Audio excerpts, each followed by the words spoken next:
Good evening. It's Monday, which means it's time for Enterprise at around 8 o'clock sometime tonight because, we decided 8 o'clock just was a little too predictable. So we've decided 8:40 is when we're doing it. So it's now Enterprise at 8:40. We're rebranding. Anyway, this is Live Along a Podcast Star Trek Enterprise Rewatch Series. It's been roughly 20 years. 20 years? That's right. 20 years since North Star tonight's episode first aired, but we're just getting started here at Enterprise at 8.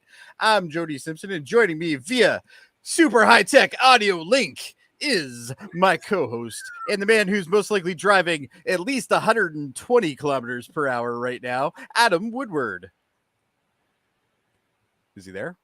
Well, We've lost him. He muted himself. For some We've reason, lost so, him. All right. Anyway, see, that high-tech technology isn't that good. Anyway, but I digress. There's still more people to talk about. Of course, tonight joining us also is Live Long and Podcast awesome producer and the man for whom it's never too hot for coffee, Dave Mater. That's right. I got him down in Skagtown. That's where I get my coffee. Skagtown there. Yeah. Mm-hmm. All right. And of course, who could forget the man who feels he is civilized enough, Kevin Millard. Absolutely.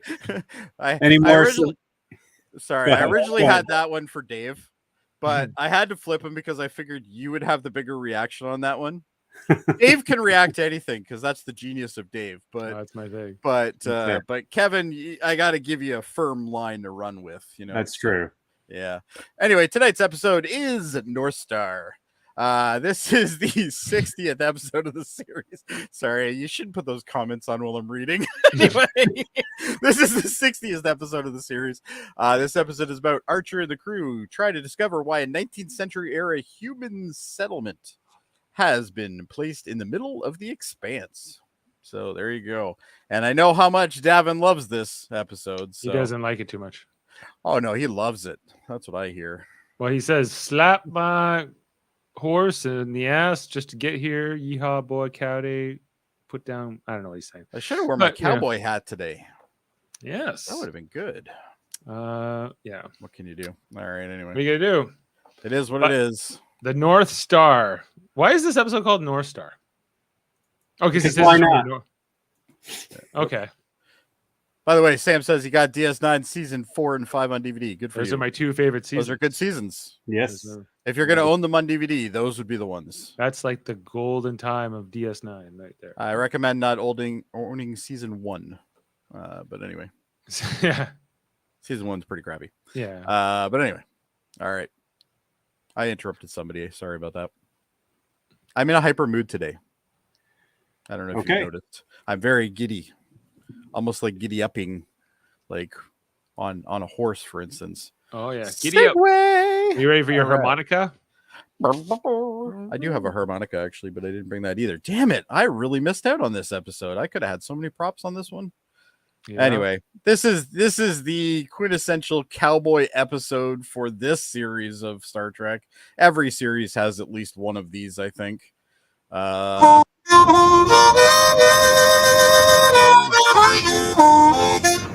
Guess that's a Trip. Almost positive Trip didn't play that himself. But anyway. Later, Cags. Okay. I got it. Now, Davan days ago gave this episode. Sorry, Dave. Don't mean to interfere, but we are getting a communication right now. It is of Adam. Audio only. You there? Hello. Adam? All right. Down. You've interrupted us twice now, Adam. So here we Pardon go. me? I said you've interrupted us twice already. Poor Oh, Dave here was just in the middle of his excellent speech. All right, Dave. Whenever you're ready. I'm ready. Are you sure? Well, I am. Are you?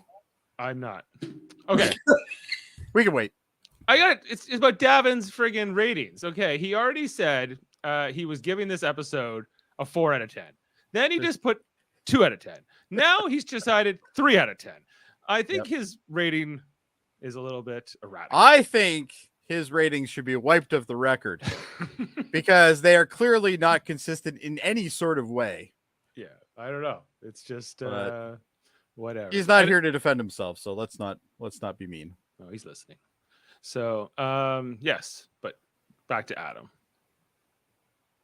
Hi, Adam.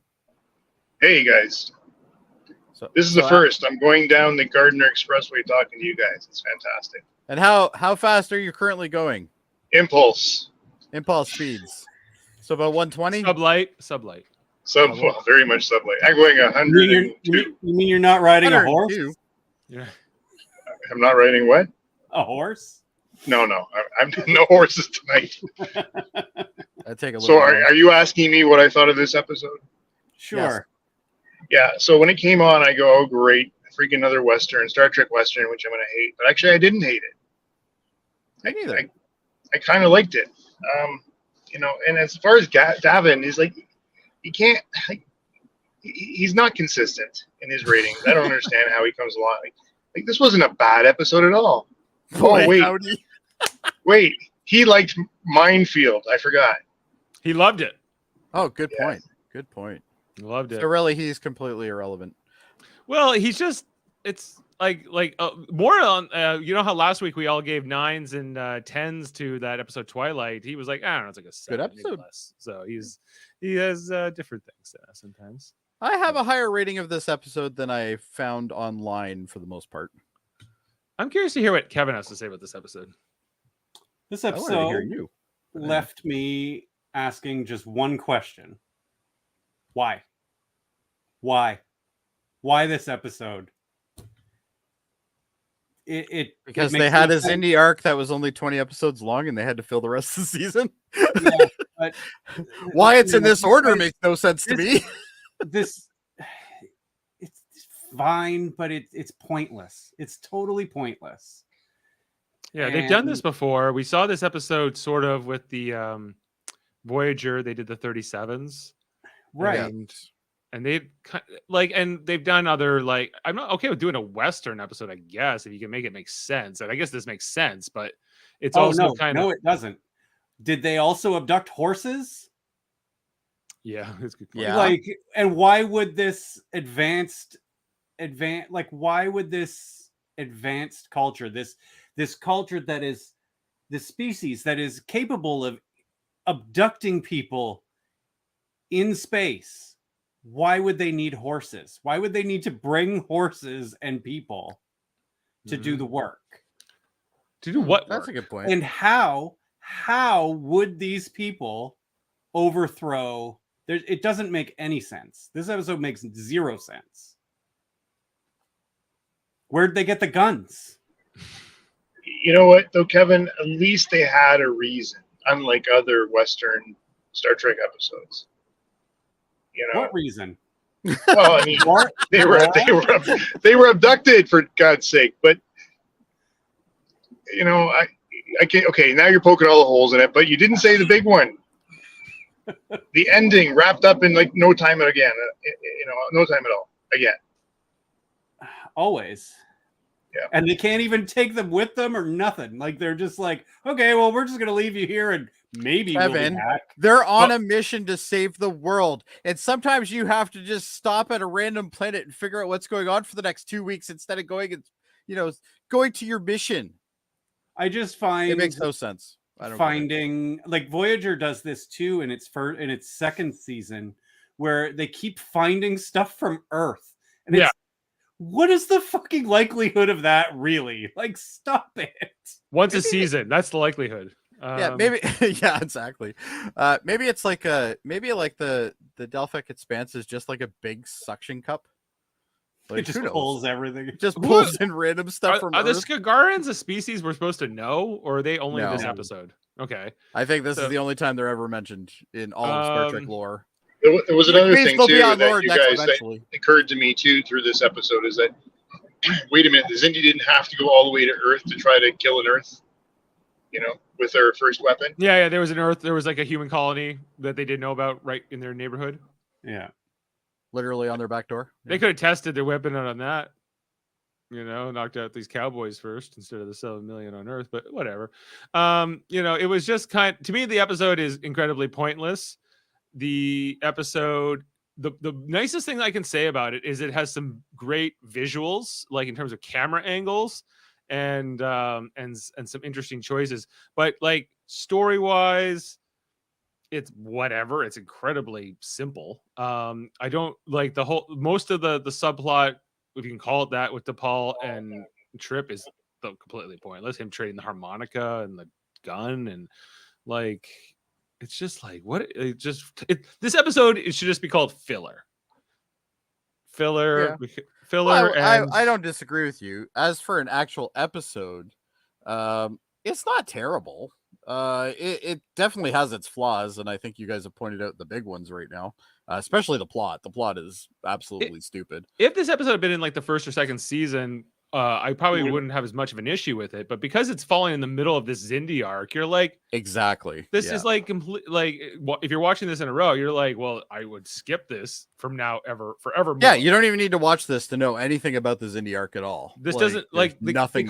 They couldn't have thought like, oh, and while we were here, we discovered some kind of a lead. Well, that's maybe that would have been like a little bit of a redemption. But or they find an outpost or something, a Zindi outpost, and they go through the computer log and figure out that there's humans on another planet somewhere that they have cataloged, and now he's going to go have a look and see if they need help or something. That would have made more sense, but instead we get this random thing. I missed. Why were they at this planet in the first place? They just figured out that there's humans there. They scanned for life forms and figured it out as they were passing by. Oh, okay. Here's my other question. How did they make their cowboy outfits? And their guns, and where did they get the horses? Well, not even just the people, not even just the humans, but even like the away team, because they don't have replicators and whatever at this point, right? So they would like no Garrick to speak of, no Garrick to create, and we like this episode starts off with a lynching, and there's no context. It's just like, hey, we're doing a lynching. And well, the only thing you notice is the person that they're lynching does have stuff on their face. But it's hard to see. It's like it is hard to see though. Like they don't do it. If they did this in like daylight, this would make way more sense. But because they did it at night, like you could easily hide it. Like it wasn't that easy to see. Like see the screenshot there, you can kind of see it on his on his forehead there. I thought he was just beat up, or he was injured, But I get that they're meant to be ridges or whatever, but. Yeah. But did you notice in that scene they didn't even wait to see if they'd done the job? Like they just took off. He's still living. He's still alive. He's still twitching. Well, he was twitching, and then we got the nice happy go version of of the theme song, which I thought was really inappropriate right after that scene. But what can you do?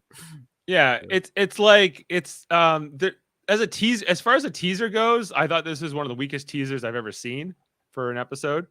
It was also a great teaser, which is weird. It's just I don't get it. It goes both ways on this one. Well, it's great from a teaser if this was a Western show. If this was just a Western, yeah, fine. But if it's more than just it's not even more than a Western. It's less than a Western because it's a science fiction story. The only thing we get from that is that the humans don't like the Skags very much, and that's something we can learn within 3 minutes. I guess that's inside the saloon, right? At most, yeah. That's the best thing I can say about it is that this group doesn't like this other group, and they're gonna kill them. And there's bad guys, and there's cowboys. Star Trek Enterprise, let's go. And you're like, what? Especially as it transitions out of that scene into the credits, you're just like. Okay, I know you guys all skip them most of the time, but I always watch them because I need to get the vibe. And I was getting some conflict here myself. I think it's shot great. I like it it looks like an amazing looking Western. I'm sure the crew had a ton of fun making this episode. Being on location, getting to do all these costumes. But for me, I don't care. The one thing I did like about this episode is the fact that once the information comes into light to Archer that they are aware that there are warp species and stuff like that, he has no problem landing a fucking shuttle in the middle of town. He has no problem at all. He's just like, you know what? No problem. No prime directive issue here, which we don't currently have anyway. He's completely all about looking normal down there, which is fine. So I did like that, even though I find in some of the episodes like this where it's always like, you're undercover. There's a next gen episode I remember specifically that did this, and it's like even at the end, they're like trying to hide the fact that they were there, and it's like, no, they totally know you're there. Like, there's no reason to even bother hiding it anymore. Like all these people are like, oh yeah, we know we live in this century technically, but you know, this is our heritage kind of thing. So I thought that was kind of neat. We don't even see Archer until a couple minutes after the credits too. Yes. And we finally see, okay, well, this is a prime directive, sort of, they're undercover in a pre-warp civilization. Oh. And of course, T'Pol's doing the average handkerchief over the ears thing, like Voyage Home.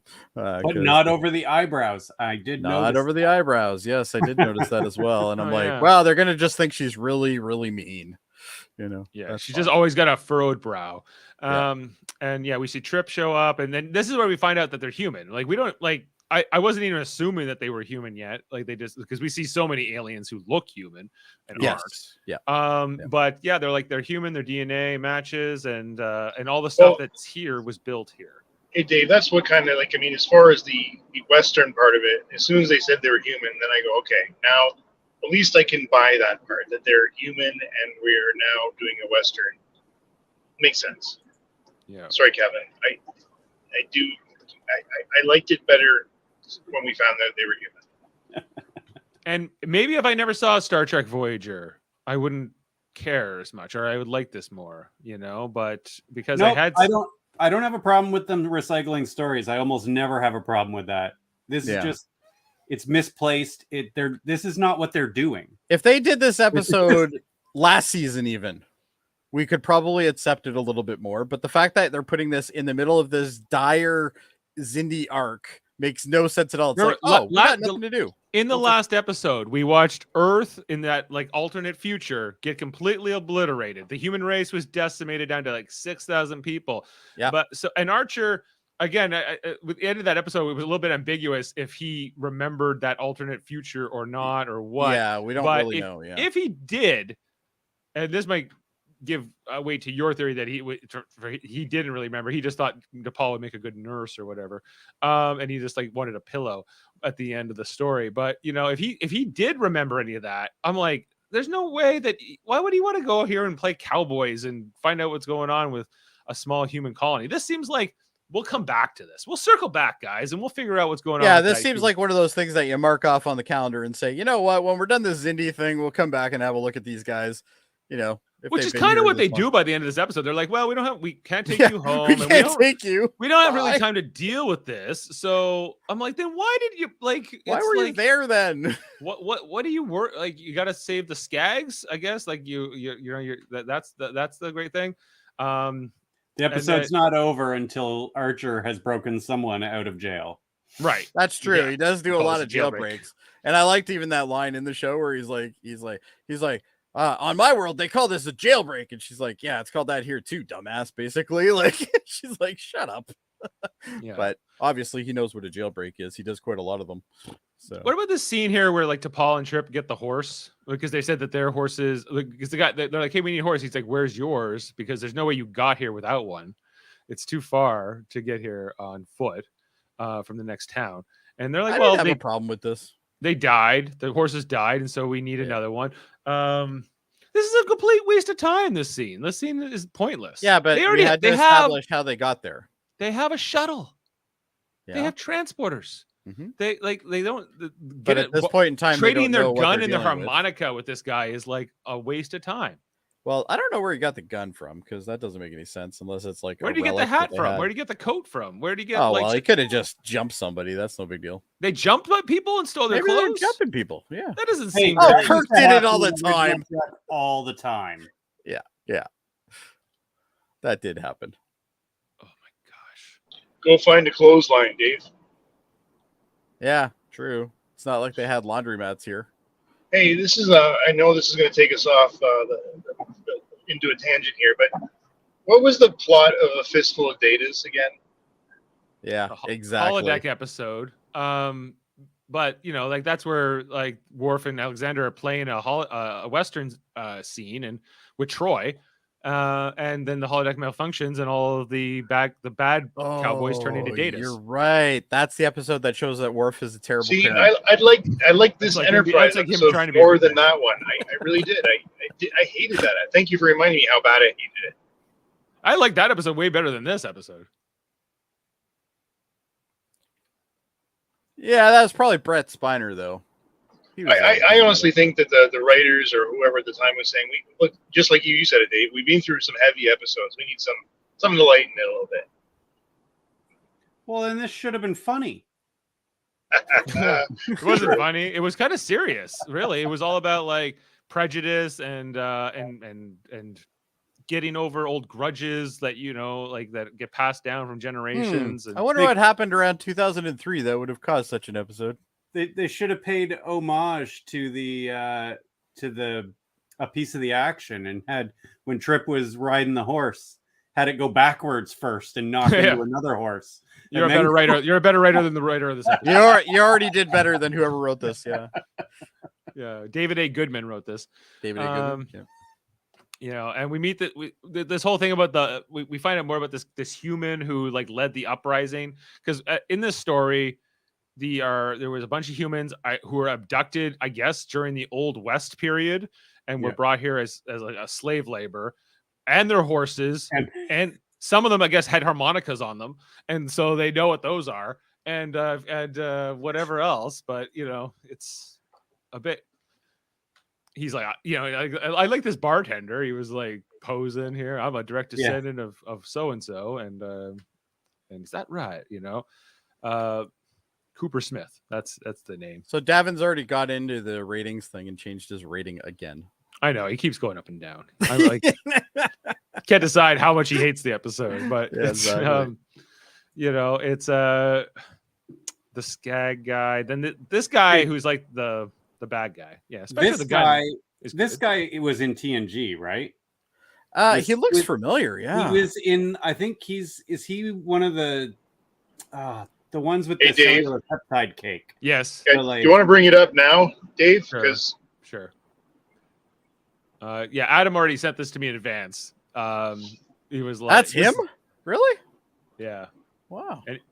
But he plays the sheriff. Generations. I remember that guy now. Okay. It's not good old Ensign Burke. Yeah, but Ensign Burke plays the sheriff. He doesn't play the deputy, the evil deputy. Yeah, he plays the sheriff. That's exactly right. Right. Oh, I thought. Sorry, I misunderstood Kevin there. Yeah, he's been in a ton of this stuff. This guy who plays the sheriff, and I think he's a good actor and everything. But like, Starship Mine, one of my favorite episodes. Yeah, I love that episode. Where are we? And funny enough, that has a saddle in it, which links back to horses. Mind blown. The guy who plays the deputy, pretty sure he's James Parks is his name. James Parks. He's in a TNG episode. I mean, I think it's the one. He where like Data's dreaming and I know this actor. He's from a bunch of Quentin Tarantino movies. He plays Edgar McGraw. You know how there's like Sheriff McGraw and there's the son. Sometimes he's from From Dusk Till Dawn. He's in the Grindhouse movies. He's in Grindhouse. Okay, I know. Yeah, he's in Django Unchained. He's in Red State. He's been in a ton of stuff. This guy. And I do like him. He's a very good villain. He was in Kill Bill too, right? Yeah. He's in Kill Bill, both volumes. That's one movie. They just cut it in two. Yeah. I'm looking at all the things. Yeah, he's been in a lot of stuff that I've seen. Yeah, and maybe that's why his face is so familiar. Yeah. But isn't he? Yeah, he's the real life son of Michael Parks, who played many great roles like Bronson and Michael Parks from Dusk Till Dawn. He's at that opening scene and he's the sheriff. So yeah, I remember that. He was later blacklisted in Hollywood, but that's a whole other story. But yeah, no, he's good in this. And this is like, they're like, hey, you want to come in and play an evil cowboy? And like, he does it great, and he's picking on this Skag kid who's, making him drink whiskey and, he's having a rough thing. The kid who plays the Skag kid, I don't know what his name is, but this guy here, like, he could have easily been like in a De Niro biopic. Like, he's got like that kind of young De Niro face on him, eh? He looks like Spider in Goodfellas. With the guy that Joe Pesci shoots in the foot. Yes, exactly. Yeah. And like he tries to get like the kid to shoot him at one point, the evil deputy guy here. And then Archer's like, I love the camera angle shots in this show. I do. Like, I think that the camera angles are maybe the visually it most- looked good. It was a good. That's episode like for my that. favorite part of the episode is just how they shot this and like and did something interesting in terms of like the visuals, and I think some of the performances are good. But story wise, I'm completely disinterested, like I'm like, oh, okay, the Skags. And I was already like figuring out what this was, like maybe 20 something minutes into it. I'm like, okay, these humans got here, and I guess these are the alien overthrows, the descendants, and so when I'm 2 steps ahead of like the exposition, I guess I'm just like, okay. It's a very predictable story for sure. Yeah, I wouldn't disagree with you at all on that. But visually, I think most of my points are going for the visual aspect of this episode, not necessarily the story. sure. The visuals are great. I like the camera angles. From a directing point of view, it's fine. Yeah. And I guess what he got out of his actors, who directed this episode, David Straden, I think. David Straden directed this. Yeah, like I think that was good too, but then the conflict here between the sheriff and the deputy, and him explaining like these are the law has always been, and you gotta I guess because this society, since they overthrew these aliens, has been like frozen in the Wild West for hundreds of years. Our Wild West period only lasted basically like 20 or 30 years, so it's kind of interesting. Well, it's the join between Industrial Revolution and right. And like I guess like the colonial times before that, right? Yeah. But like that was always so interesting to me about like that Westerns were like such a popular genre for so long, considering it's such a brief little blip in American history. Well, in the grand scheme of things, it's a small blip, right? So it's like the period that we would consider like the Old West was like didn't last for very long at all, and it was very it was only in certain places, and then like everything got modernized very in the 20th century, slowly, but I think what people the romanticized version of the Old West for me has always been this idea of like it's kind of like a lawless environment, like there are sheriffs and bad guys, and it comes down to who's got the fastest draw on the gun and whatever. It's not my favorite genre, but like I guess I've always been kind of like, why is there such this obsession with it? Why does everyone love this motif so much? Any ideas? Not a thing. I have no idea. I've never been a fan of Westerns, quite honestly. Yeah, horses are fun, but I don't need to see 2 hours of them. But I think the pacing of this episode wasn't terribly bad. The only thing I can say was pretty slow was, there she is right there. So if she's on the screen, you get bored pretty quick. The woman. Yes. Does anyone remember her name? Nope. She's like the civil rights activist. Or something. Yeah. Her name, I don't know. Like, and of course Bethany. they had to Bethany? make her like a quarter Bethany or something. Bethany, yeah. Bethany, played by Emily Burgle, which I'm sure is a fantastic actress, but the writing was just terrible for her. Well, she's from Taken. Taken, the miniseries. I don't know. Never seen it. She's been, I don't know, like she's done some TV work and stuff like that. Looks like, but yeah, like she's like, I have a unique set of skills, Dave. Yeah, not that Taken. Oh. That was pretty good. Yeah, she takes. That would have made this better, Dave. Liam Neeson. Yeah, it would have been. Like she takes Archer's like, take me to Skagtown. I want to learn about the Skags, and then we see that the evil deputies are following him around because the sheriff told him to make sure he leaves town, and then we come over here to Skagtown, which is outside the spaceship that's like the wreckage of it's just literally a wreckage, isn't it? Like there's no real town there. Like, there's nothing there. No, it's just where these people live. And I get the whole like society of it all, like the Skags are a second-class citizen basically, but they do live in some kind of coexistence, it seems like, with the humans. the Skags live much worse off. You know, I don't know. Right. Like all of a sudden, this species capable of warp, presumably more even than humans are now, was overthrown by this many humans with nothing. They And didn't have harmonicas, and they had harmonicas, horses, and guns. Yeah. Like, really? It makes no sense. Well, I guess it depends on how many And they oppressors don't there have- were, right? They don't have. It depends what. And what happened? On how many oppressors they were, and perhaps this isn't Well, where they assuming they're a wanted to full be. species, so they're not like 8 people. It's like a like. Yeah, but you're What not going to hap- send what your happened- entire species to go take over another planet. You're going to send a certain amount and then, bring them back, kind of thing, right? Like they were just Sure. they were efficient for slaves, basically, is what they were looking for. Sure, but I assume there would be some communication with the home planet. Well, and this is what this is lacking, because we have no reason as to why the humans are now in charge. Like, other than Why we know don't they that have were any of this overthrown. advanced technology that the other race had? And what? Where? What, because Where'd they all the talked guns about. go? Wait, these other Skagarans were told in the exposition from Hoshi that the Skagarans got a bunch. They kidnapped people from all kinds of planets to set up as their workforce for their different colonies. Okay, Yeah. So what happened to those other colonies? Did they all get overthrown, or what? Wouldn't they come check up on the human labor colony that apparently went dark a couple hundred years ago? Yeah, you'd think that.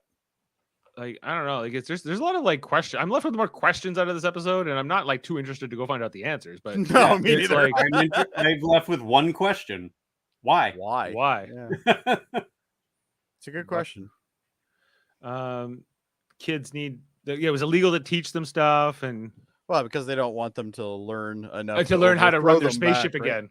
Yeah, so- or Right. figure out how to the fix humans are those gonna weapons. Teach them, like the humans are going to teach them to make a spaceship. Like none of this makes any sense. fear, Kevin. It's fear and makes you do dumb things. I guess. or is what Well, they're we trying Yeah, to like do. write this we- episode. We assume that these people were taken at this time period on Earth. So Right. if they were taken at this time period on Earth, there were still a lot of miscommunications. Like they did, there was people that said you can't teach Mexicans anything because if you taught the Mexican workers how to do, they would revolt or something like that. So I can kind of understand this to a degree, but yeah, Sure. no, they're still not going to teach them how to make a weapon that could kill them. Like that wouldn't make any sense, but Well, because they can't. They don't know how. yes, exactly. But they still have that irrational racism and fear, right? So it's, the 1900s were not nice to a lot of people. Like, Well, interestingly enough, all the humans are white and all the aliens are also white. Like, there's not. This also aired during the Iraqi war starting, and that might have been a problem. So yeah, you might not want to go there. But there's no black people. What does that got to do with the Iraqi war? No, I just meant in general having people that look way different on one side versus the other side. I So, guess maybe they got it's- boils. That's what they got, Dave. No, We it's just got that boil this people. was 2003 and everything was still white. Okay. That's true. Everything TV was still TV was very 99% white. Yes, it was still Yeah. very white. Yes, I agree. Well, I just like every human that was abducted was just all white people, or that's. Well, that's it's what I- about damn time. Yeah, really. maybe that's some payback. Leave black like the people slaves. alone, man. Take some of these white people. They're Transatlantic mostly slave the trade. assholes. Maybe that's what the Most white people are assholes anyway, so it makes sense. Like when they go into I can like, say that I'm one of them. No, I'm just kidding. when they go into like the jail I'm just jail kidding. cell here, where what's her name, Bethany tells the Bethany, story yeah. about the guy who led the uprising against the Skagarans and how the Skagarans call him the butcher because he murdered all the families and he instituted all these like barbaric laws that couldn't get married, couldn't learn, whatever, and that he's not as much of a folk hero as I feel like there's maybe something in this that we're supposed to maybe take like a parable to how we look at like our historic figures. If there was it, I totally missed it. Well, I guess that's what they're trying, but it's again, it doesn't really, you're right, it doesn't have a lot of impact here. No. You're like, so because you're hearing about something that happened like 200 I years spent ago. this entire episode going, when are the horses and the guns coming back? Because that's really all I wanted to see. Oh, Right. and the guy that's in a hat that's completely different than everyone else. Oh, is that this guy, like the deputy? Yeah, the deputy's got this like crazy like Poppers Oliver Twist type hat going on. He wasn't in TNG, but I am absolutely positive that hat was. Oh, it's very possible that was. I think that's what I'm recognizing. Actually, I guess I better bring those up because we've lost Adam, so I'm guessing maybe he's lost some signal or something. He's probably getting into his whatever. But guys, what did you think of the scene here with the sheriff where he's getting the shave? I actually like this scene. I thought that was kind of clever, especially how Archer is dealing with him. He's like, oh, nothing will make you more civilized than a nice good shave, and he's like, I think I'm civilized enough. Then he offers him cigar and whiskey, which I guess is like 200 years old, which is also yeah. Or they get the kids to make it, maybe. Yeah, seems like they've been holding on to that for some time. Seems like that would be very valuable at this point. That would be very well. It's contraband. He said it's illegal. Right. Yeah, so like he goes out of his way to be nice to Archer. And he's like, why don't you just leave town and just get out of here and stop worrying about things? And he doesn't really want to come down on Archer. A stranger to his town. He's just like, get out of here and we'll deal with Bethany. He's kind of what he's, Archer never drinks his shot during this conversation. But we get to learn that the sheriff is not an evil person. He's kind of like part of a system that is the way it is. Like he's like just accepts the status quo and doesn't really try to push up against it. And by the end of it, he will come around and he will be start working away. But it seems like they only deal with this one town, and there were like 6,000 people on this planet. I don't even know if like these other towns are even united or anything. Like, did they just? We don't know anything, and the problem is this is the worst time to be chiseling this in. Like, if they made this like a 3-episode arc and like explained the different factions and stuff like that, that might have been. Oh, now we've lost Kevin. Oh, now he's audio only. Maybe somebody's getting naked in his house. Maybe it's him. Who knows? Now he's black. Completely. No, I'm still white. Oh no, I meant your video. Just like all the cowboys in this episode. All the cowboys. All too. Yeah, I think that's the bigger problem here is they had potential to run with this a little bit longer, but they couldn't, number one, and number two, this was just it felt like it was just shoehorned into the season. Like there's no rhyme or reason for this episode to be around, like at all. Wow, everybody's dropping like flies around here. All right. But anyway, you and me, Dave, we're still here. Okay. Kevin's clearly having issues, but Naked Kevin is way more interesting than this episode.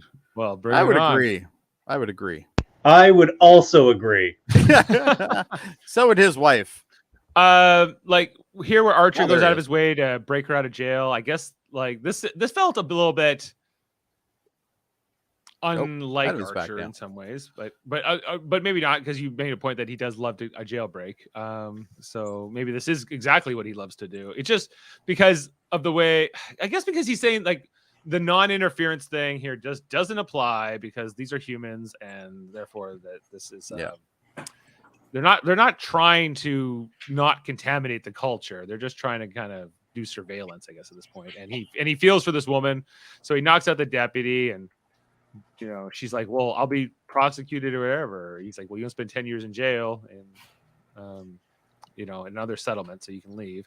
So, and we're at like what, probably the 25-minute mark, 30-minute mark, somewhere around probably there. 30-minute mark at this point. Yeah, I could have watched this entire episode with audio only and still got the exact gist of what was going on. That ought to tell you something. Like, it's pretty boring. Now the last fight scenes are pretty fun. But the action scene at the end is nice. For a shoot 'em up. I like the fact that we got some Makos in there, even though clearly they seem to think that it makes more sense for them to stand behind the people they're supposed to be protecting and not in front of them. But you can't have everything. They need to have some tactical training as a group. It's very possible. Maybe they just don't know who Captain Archer is. Maybe that's the problem. They're like, well, which one do we stand in front of? Who's the captain? Okay. Well, here where like Archer's trying to get away in a wagon, and then what's his name? James Parks. Here he shoots Bethany in the side, and she falls Which over. is clearly into, not her. No, at that's this clearly a point. stunt woman, but you know. Good catch there, Dave. You know, this was the other kind of like thing I did not expect Archer to do here was to go get her, get his communicator out, and get beamed out in the middle of town square. You know, like that was. Yes, but he's already established that this is a group of people that know exactly that this exists. So at this point, he doesn't care. He's just like, fuck it. And that's kind of what I liked about this episode, because most episodes don't do that. They still hide it right to the end, right? And it's like, no, Archer parks a goddamn shuttle in the middle of Main Street. It's great. Yeah. And then here we see the medical thing on her. Where I'm not sure why they needed to dress her like this, like all like, you know, Fifth Element type. You guys are really hard on this episode. I've been listening quietly now, and man, like she got shot in the stomach or the side. Something. Yeah. Okay. She actually got shot on the other side. She's been patched at this point. Yeah. Why does she not have that many clothes on? Well, you know, Because it's 2003, man. I think because they wanted to make sure, just in case this outfit that T'Pol has put on is not adequate enough for the people who are watching. Have you watched any TV recently? Nobody's got any clothes on. I know. Yeah, the only thing in this scene is that like Phlox tells us that Bethany is 1/4 Skagar, and so there has been interbreeding between the species like over the hundreds of years, like at least somewhat. Well, that would make sense. Yeah, that her physiology is a bit funny, and so that these are humans, but they might not all be all human. And apparently we can mate with Skagorans. So Skagarans, yeah. Skagarans, yeah. Right. There's this whole confrontation here between the deputy and the sheriff, where you know they kind of say what they think of each other here and what they both think needs to be done about Archer and whether or not there's a threat. And obviously the deputy is more paranoid, whereas the sheriff is more sensible and wants to, he doesn't want to hurt innocent people or even innocent Skagarans unless he has to. Whereas the other one is obviously a bad seed. Yeah, it's a good scene. I think decent enough. Hoshi look, Hoshi's in this episode. Yeah, Mayweather is here too, guys. Don't forget. Is him. he? I never saw him. He says like 2 words. Yeah, here he is. He goes. Oh, there he is. He just tells us we can't fit everybody on our ship. We can't fit 6,000 people on our ship. That's like this extent of Mayweather's contribution here. Like, do they not have a plaque on there somewhere that says maximum capacity or something? Why do we even need Mayweather to tell us this? They're like they wanted him. Like, if I get into an elevator, it tells me how many people are allowed in it. Like. Yeah. Do I need Mayweather for this? Well, that's all he does. Then Archer says by the end of this, we can't take everyone home, but we're going to let them know that Earth hasn't abandoned them. And we see the shuttle like comes down here, yes, and lands in the middle of Main Street, if you will. I like that. And the fact that people aren't reacting like they just saw like the most incredible thing in the world. Oh yeah. They're like, we've seen these before. Yeah, and the way that like they all come out here, but like the just like the look here, it's almost like I don't know. There's something about. Well, now pose. he's got the same pose, like the cowboy pose, but now he's in his Starfleet uniform and he's got a phaser on his side, right? So even like it's supposed to kind of mimic that, I think. Yeah, like I'm here to, I don't know. There's a new sheriff in town. There's a new sheriff in town. Right. Sheriff. That old trope. As he stares here, and he's like, "Oh, geez," But the bad news is the sheriff can't shoot for shit. Right. The sheriff also most of the people. So that we get this kind of cutaway scene here where Archer is talking to the sheriff in like a room, and he's like, "Yeah, I was born in upstate New York, and I grew up in San Francisco." He's like, "That's the West Coast." So it's interesting how much of their language, culture, and history they have been able to maintain, considering that they were all brought here as a slave labor. Well, not only that, but they've been there for 200 years, which means this guy was actually someone's kid or probably grandchild or something like that of somebody who actually was abducted, realistically. Right. So, well, it's like pretty far back. Of course, they were preserved or something. I don't know. Yeah, maybe. But and while this is going on, I know we keep kind of here between I love the Western influenced camera angles though. I think those are pretty sweet. Yeah, those are fine. Like, and then this kind of lead up here. That's like, well, he introduces the sheriff to T'Pol, and things are going all right. And then the sheriff gets shot by his own deputy in this gunfight, and it seems like it's 3 to 5 guys against an entire town and all of Starfleet's. No, the town aren't interested in getting into this. They all run away. It's just incredible how these 3 guys with 3 guns are like such a force here against the NX team. Because you got 2 trained Makos plus Reed plus T'Pol, plus you got Archer here himself. You got 6 at least, yeah. I don't know. This fight but more went people on. Show up, like more bad guys show up. Yeah. So. Well, the sheriff did not die here, but he tries to talk the deputy down, but it ends up just breaking up into a good guys versus bad guys Western fight. This is the best part of the episode. It is the best part of the This episode. is the only reason why I'm giving this any points at all. Guns versus phasers. Here we go. Well, it's not the only reason, but it definitely influenced it. There's a cool moment here coming up where she's got a nice bum. Oh no, that's a different episode. Her bum. I don't know, like the zooming here with the rifle. I do like the auto zoom sniper rifle / phaser / torpedo shooter thingy. That's pretty sweet. Yeah, gets this guy Archer shooting guys. He shoots the trough here. That was kind of fun, I guess. I don't know. You're so. I like this. I like what Archer. Click. This was my next favorite thing when Archer took the phase pistol and he actually broke up the deck with it and made this guy fall through, and then he adjusted his these phasers can shoot through goddamn metal doors. Like, you're telling me that wood took that long? Like, that should have been an instant fire. But he changed the setting. I think he lowered the setting, but it would have been pretty lowered. But it was neat how he used it in those 2 functions and then took this guy down so effectively. But then he just gets completely shot here, and I was amazed at how nimble he is in this fight, considering he's been part of his, especially in the scene later in the barn when he jumps down on somebody and he's clearly using that arm as leverage as well. Yeah.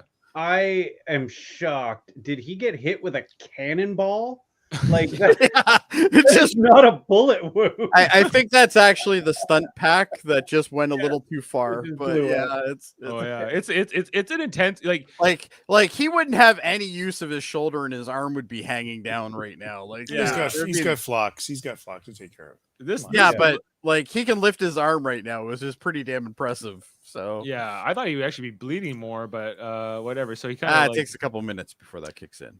Yeah, and then he runs into this barn, and then the deputy falls. Yeah, he jumps down on him, and it's like down on him and takes him down, wrestles him to the ground while his shoulder's been. And then he all of a sudden is nursing his arm again, and it's like, and then he punches him in the arm, and he's like, ah! It's like, yeah, no, I'm pretty sure it already hurt. None of that bothers me. I mean, you see that in movies and TV all the time, right? Like, nobody can tell me that Bruce Willis. Did you see that lady's name on her badge? Have you seen Die Hard? Look at the name on the badge. That's money. That's money. That's money. At first, when I first watched it, I had to go back because I thought it was E and then money. I'm like, easy money, sweet. Easy money. Okay, this is my other favorite thing when this guy takes T'Pol hostage. Oh, I just want to mention one thing before that, Dave. Can you go back one frame? No, back to T'Pol. Where? This one? That is not a functional belt, Dave. There's no function to that belt. Well, it's for her to put her tricorder thing on. Oh, okay. All right. Yeah, I don't think it's not to keep her pants up. I love clearly not the speed moment. Yes. Shoot the hostage. Yeah, he just shoots her because he knows that guy doesn't know that this is just gonna stun her, and he's like, "What?" And then he's just like, "Eh," and then he shoots her too. See, I would have liked it if T'Pol eventually got back up and just clocked him down. Be like, "Why'd you shoot me, ass?" Something like that. That was all right. I was cool with that improv here by Reed. Look at all the blood coming down him now, though. Look at that one arm. That one arm is just soaking now. But it's also covered in dirt and whatever from the fight. Oh yeah, he's gonna die for sure. All the cow manure that just takes down this guy, and then we get this scene up here in the observation deck, I guess, where Bella first contact now recovering, and He's showing her, the kind of like First Contact when Picard shows Lily the view from space. Well, this has been done many times, mind you, but and he's, I don't know what happens here. She's like, we're so barbaric and we have a lot of progress. We're not gonna be able to be like you humans. And I don't know. Archer's like, you'll figure it out or something. We'll be back. Maybe we'll be back. Maybe one day. We'll see. But we'll leave you with some stuff that you can teach kids about, like the Wright brothers. That's and some pads. And I did like the fact that the sheriff's at the door though, and she's like, "Who wants to see the airship?" And he's like, he raises his hand as well, and it's like, oh, okay, that's kind of cool. Yeah, I want to know about the Wright brothers. See it. Yeah, but now that they've given them all this like knowledge, they'll be able to invent new devices and technology that they haven't invented in like the last 200 years. So next time they do get around, there could be a lot of difference here in what they find. Yeah, that might be like, running bad around with they'll never iPhones. come And back. he won't come back though because he's too busy with the big huge cataclysmic event that he's trying to stop. That he has time to stop at a random planet and verify things. It's and like write cowboys books. and whatever. Exactly. So Skagarans. So indeed. All right. Well, shall we do some fun facts? Yeah, but for you, I think in the car you mentioned, Dave, you're asking about why are we fascinated with Westerns, or why not us, but it's certainly Americans. Yeah. And I'm not a big fan of Westerns either. There's a couple key movies. Unforgiven for me was a great movie. Pale Rider. But there's not a ton of stuff that I love, but I think it's, that time in America you had, the East Coast setting up into, law and order and cities and trying to mimic Europe to some degree.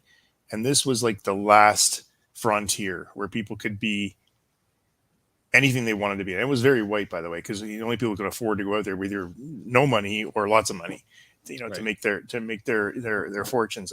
So I think there's this attraction to that last area of America where they could be something or anything they wanted to be, and the law was not everywhere. In whether it reality or Hollywood, I'm not sure, but anyway, that's just my take on it. I think maybe you're overthinking it. I think it's guns. I think they love guns, and they love the law being the man that's best with the gun. Yeah. Could What's be better than a good guy with a gun, or what's better than a bad guy with a gun, a good guy with a gun, or whatever? Or, I think it's guns. I think it's just their culture. They love guns, and this is everybody carrying a gun, and everybody's their own law. Right. Well, and for hundreds or thousands of years before that, it was all about swords, right? How good you were with a weapon. And then when guns were invented, then it became, about that same thing, just a different skill, a slightly different skill of how you use that weapon. But it's all, about how you pray, like the fastest draw in the West and all that kind of stuff, Your kindred spirits tonight. Okay. Fun fact is, Adam. all right. So the writing of this episode began with the influence from several installments of Star Trek, the original series. North Star writer David Goodman recalled, I was the one that pitched the idea to the executive producers, Rick Berman and Brian Braga. In fact, this episode came from Branagh challenging me to come up with a parallel Earth story like they had on the original series, but the one that would fit Enterprise. My favorites of those original series were A Piece of Action and Patterns of Force, since they didn't rely on the impossible to explain things like Hodgkin's law of parallel planet development. So it was really inspired by those episodes. For those of you, why do a concept like this again? I can only say I tried to do an old concept with something to say something new, or at least relevant, and I hope it comes through. So kind of like, but I don't know. Like, I think I appreciate the effort. It just, but I don't like. Does it say something new? A little bit, but yeah. David Goodman originally planned for this episode to be set during medieval times. Remember, I wouldn't have minded a medieval times episode of Star Trek. Yeah, remembered by Brandon Braga. I think I was the one who said make it the old West, but with aliens in the midst. David Goodman continued to develop the episode from there. So getting the tone of the episode right was important to the Enterprise rating staff. We really wanted to make it sure that it didn't play like A Fistful of Datas, which was a farce, according to Brandon Braga. We wanted to make it like Unforgiven, something that was a little more gritty and more realistic. I still think A Fistful of Data is not. It's not my favorite episode of Next Gen by any means, but I think it's better crafted than this. If you're going to do a Western setting, I think Spectre the Gun is better than this too. It's A Fistful of Datas is certainly sillier than this. Yeah. Yeah, it was set out to do something different. But it felt like it had more wasn't set out to do stakes this. because, especially at the end, where you have this gunfight between Worf and Data, a hologram of Data, who's way superior. So it felt like more threatening. Yeah. David Goodman decided to make take some of his character names from in this outing from other filmed westerns. Since it's a western setting, he commented, "I paid homage to Spectre of the Gun by naming one of the aliens Cronin. Kit was not named after Miss Kitty on Gunsmoke, but was named after Olivia de Havilland, a character in one of my guilty pleasure western Santa Fe Trail." So again, there's way too much like western theme crap that nobody will ever get. Especially Canadians. David Goodman enjoyed writing this installment. It was fun to get to write one Cowboy Planet episode in the series sequel. Maybe Calgarians of the Canadians. Maybe it's just the people of Calgary who will appreciate. Probably Edmonton more than that, but yes. Exteriors of the town were shot primarily in a western town in Universal Studios. Like the episode of Voyager, the 37s, the premise was an episode of involves the discovery of a colony of humans that were abducted by aliens. Also, like previous installments of Spectre the Gun from the original series and then Generation of Fistful of Datas, it takes place, as we know, in a western themed setting. It's hard to find fun facts on this episode, guys. I gotta tell you. Fun fact about me, Spectre of the Gun is what set me on my Star Trek journey. It's the first episode of Star Trek I ever saw. Mine was Miri, Jody. Another great episode. Thank you, Kevin. You shouldn't say that on television, or Chris Hansen might show up at your door. I think mine was Cat's Paw. I think that's like the first Star Trek episode I ever saw. Actually, funny enough, I think the first original series episode I ever saw was Spock's Brain. Brain. What is Brain? Hey, Brain. What is Brain? Yeah. All right. Next 10, I started at the beginning, though. Despite some fans accusing this episode of being too similar to the sci-fi Western TV series Firefly, Goodman responded, "I was a fan of Firefly, but did not set to rip it off." So I wouldn't say it's ripped off of Firefly. I haven't really seen Firefly, but Firefly's great. Yeah, but Firefly's good. What similarities does this have to Firefly? Other than I think it's in space and there's cowboy themes. Yeah, look and feel. I guess that's about it. Really story. Lots of things that can have that, but is the it- Mandalorian a ripoff of Firefly? I don't think so. Like it's. I'm sure there's people that would say that. I would say that's closer. Which I can't make it past that first episode ever. So Really? What? yeah, Mandalorian? Mandalorian. Yeah, Oh, you're missing out. It's good. yeah, I'll try again, but I like it. it's westerns. I'm not a fan of westerns. It's not very Western. It's space western. It does a better job of space western than this, I'd say. All right. Oh, for sure. And I'll leave it here. Data. God, Jody commented. No, I want you and to call got it Dave Data from now on. That'd be Yeah. awesome. The scene in which Archer Deva. is showing Bethany her planet from space recalls the actions of Jean-Luc Picard, who did the same for Riven in Justice, and Nuria, who watches the Watchers, and Lily Sloan in First Contact. In all cases, in order to prove a point, the Captain Enterprise shows the female native of a pre-warp culture her own planet from space. I don't think he had to prove that point to her, though. What did he have to prove? I don't know. What was he I think it's proving by more for the showing her? I think it's more for the audience than it is for Yeah, the character. that's what I thought too. Yeah, at least the other examples that you do actually make more sense. I think it would have had Like, more impact if you showed the evil deputy guy, and said, That "Oh," would have been better. if you could Because he'd be change like, "What?" if you could actually change that villain, in some kind of a meaningful way by the end, that I feel like that would have been a better episode. But they were like, no, he's just a bad guy, and he went to jail, and that's the end. Well, of it. gentlemen, the question is this though: is Davan correct? It's time for ratings. Hey, before everybody rates, please take this as an episode, like a standalone, not in the middle of a story arc. Sure, okay, I'll do so. Adam, what's your rating? Jody, you give this a 5? I already gave it a 5. Yeah. Okay, 7 for me, please. 7 for Adam. I'm going 4. Which is exactly what Davan said it was before he decided to change it 3 other times. I looked what I gave Terra Nova, which gives me the same vibes as this episode in some ways. And I gave that a 3. So this is better than Terra Nova. So I'm going for That's not hard. Kevin? I want to give this a 0, but just because there's no point to it. There is no point to it.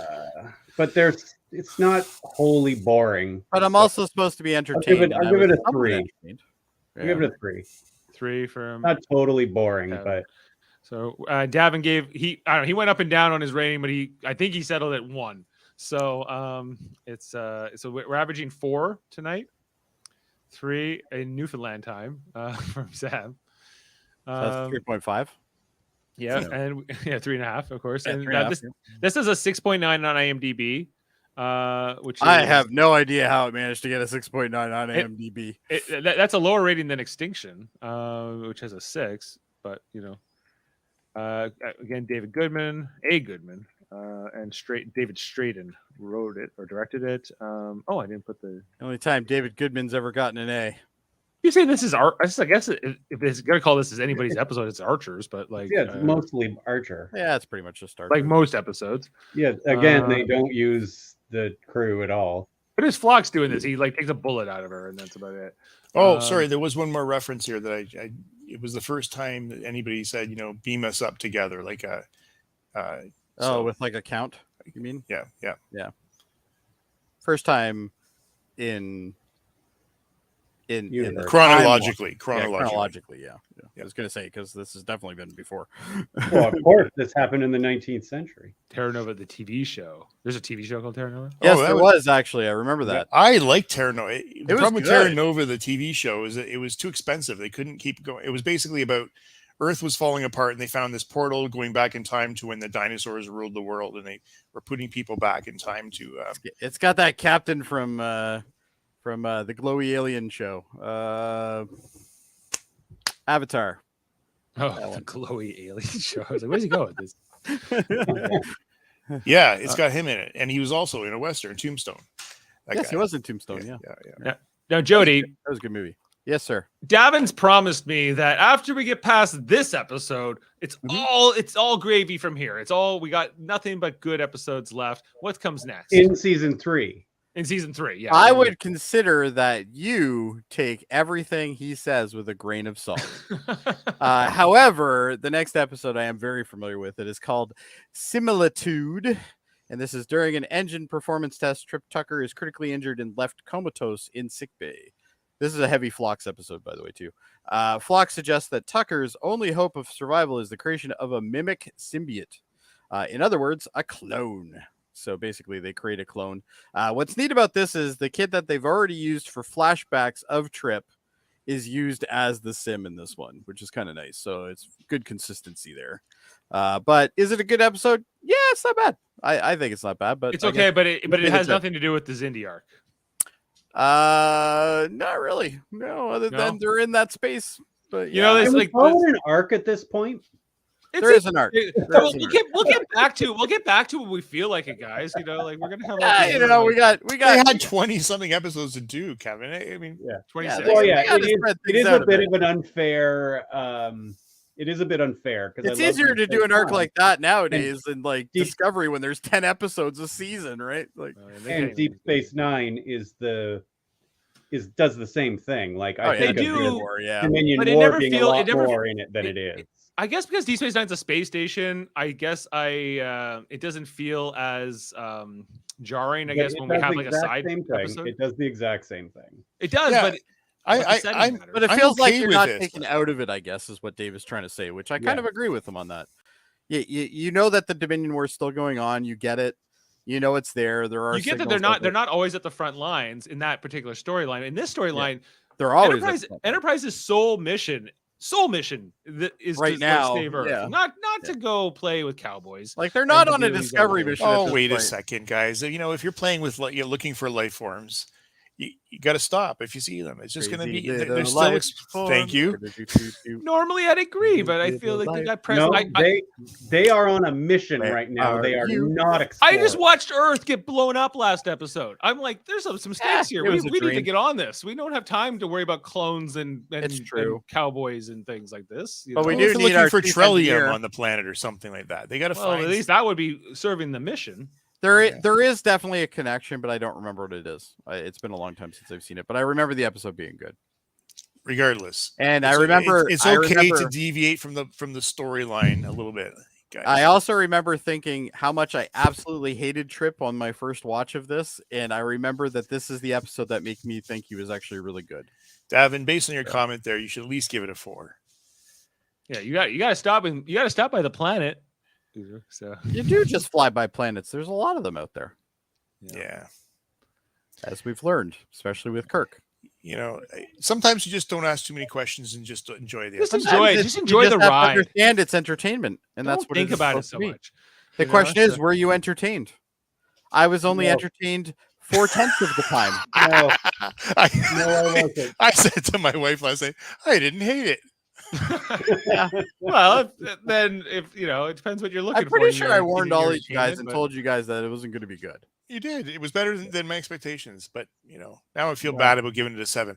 I'm going with a 7. I'm happy with my 7. There it You is. can, you know, it's Do okay. whatever you you know, like.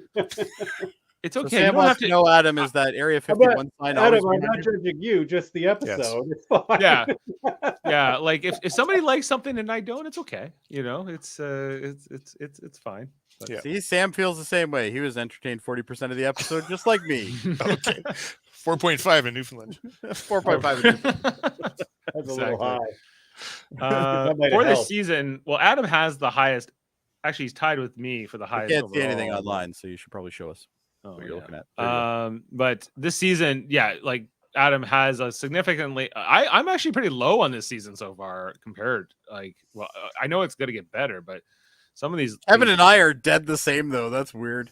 like some of these I've been episodes, pretty- like I've been look, like Pretty we- high we- on this season. It's been pretty good. it was like 8, 7.9, and then 4, 5.5, just under 6. Like these Well, are what's not great interesting numbers. is last season we thought was actually pretty good compared to the average so far this season.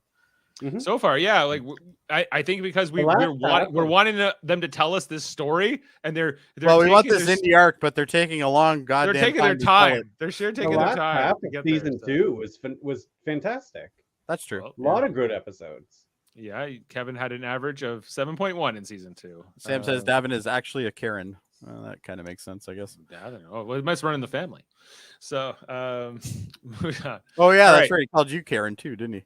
oh, he always calls me a Karen. He said Uh, worse things about me, I'm sure. All Anyway, right. you know what's not worse, Dave? What's that? The other shows what we have on this. We have episode. some great shows here, Jody. You're right. We got the Right. whole thing here on Live Long and Podcast, a Star Trek Woo! channel that you're watching right now or listening to This on one your right audio here. podcast, wherever you are. And we got great podcasts, like, of course, Like Monday what, nights, Dave? we're talking about Enterprise. Oh, Enterprise. Oh, that's new. Tuesday, D Space Nine. We've been watching all Space those Nine? episodes. Kevin, you're on that. Woo. I am Yeah. You enjoying it? He's usually more Always. enthusiastic though. always. Always. But of course, last week I enjoyed last week's. It was in the pale moonlight. In Yeah, the that's a pale great moonlight episode. last week, we all gave 11s. It was like we went off the charts. We loved it so much. Great I episode. stick to the scale, so I would have gave it a 10. Yeah. I normally always stick to the scale. I made an exception for that because it's just one of my all-time It favorite is episodes a ever. fantastic episode. What do we got coming And on now we get to tomorrow? His way. Oh, we here's get to the meet Vic Vic Fontaine. Vic Fontaine is coming in tomorrow night. I so- always hated the Vic Fontaine stuff. Yeah, but, I don't. It's hit Davin's a and miss fan for me. there. So Yeah. Anyway.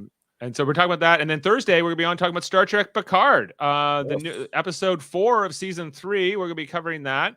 Hey, Uh, wait. Is Dave, Kevin showing up? is Kevin like? Are you done, Kevin, with it? No, I'm not done with it. I actually love it. I just hate the Picard has a Okay, because son. we The you know surprise since, fam. I'm done with the surprise family members. I fucking can't deal with it anymore. I was Spoiler just alert.